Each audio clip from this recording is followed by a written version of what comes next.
live. You're looking at a first aid kit right there, and a lot of us want to know about this. We think it's important to educate ourselves on this, and yet statistics are showing that none of us are actually taking these courses really and are getting ourselves up to date. Joining us from the Canadian Red Cross, Andrew Johnston, great to have you here. Thank you. I found this study to be quite amazing in terms of the perception that people have about the importance of first aid.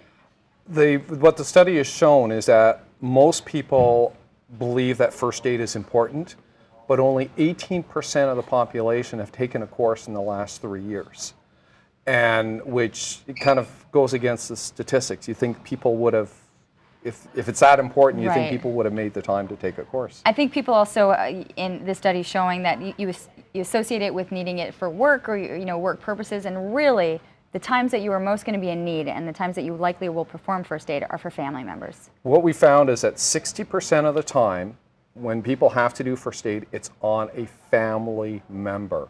So you may take it to do at work, but it could be a spouse, it could be a child, it could be a parent. And more than likely, in a case like that, you're more likely to panic if it's a family member. But if you have the knowledge, now you know what to do after you panic.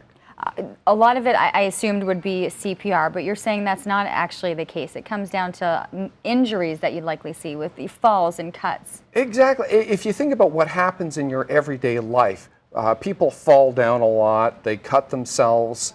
As we were talking before we went on, about a month ago, my son fell off his bike. All right, he injured himself. Just this past weekend, my niece cut herself on the blade of a blender. She's doing it. So things like that, she's fine, by the way. She's fine, everything. It was a minor cut. But most of the injuries are minor, but people, as soon as they see blood, they say, oh, what do I do now? And that's the type of thing that we go through in a first aid course. It's not always necessarily these big things about CPR, which is all very important, but some of these minor things that people really don't know how to take care of. Even down to what needs to be in the kit or how to use the items that are actually in the kit, even for cuts and exactly. I mean, most people don't think about that. I mean, you want to have some gauze in there. What's the point of it? When would you use something like this? When you have your antiseptic wipes, these are very important, but when would you want to use this? When would you want to use soap and water? And sometimes we're set up in the kitchen here. Sometimes you're not going to have time to grab this thing. You're just going to go into your drawer, you're going to whip out a clean cloth, and this is how you're going to control your bleeding. When is a good time to do that one? When do you have time to get to the kit? These are some of the things that we'll go through in a course in a nice, quiet, relaxed atmosphere. We can talk about this. So when things get crazy and in an emergency, you actually know what to do rather than start thinking about it only at that time. Courses are offered. I mean, you're just really having to head to the website, and there's a link that leads you to when and where courses are coming up. If somebody wants a first aid course, if they go to redcross.ca, there's even a button on the main screen that says find a course in my area. Click on that one. You can find whatever type of course you're looking for. You put in your postal code, it'll tell you what the closest course is, whether it be by date or by location.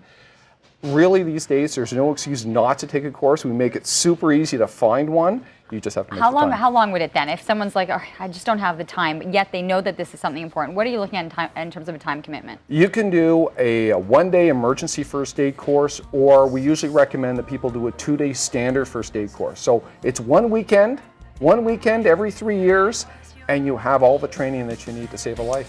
Redcross.ca is the website you want to head to, and I love some of the most common questions even that people ask during these training sessions. We've run out of time, but thank you so much. If you have the opportunity, think about this and sign up for your course.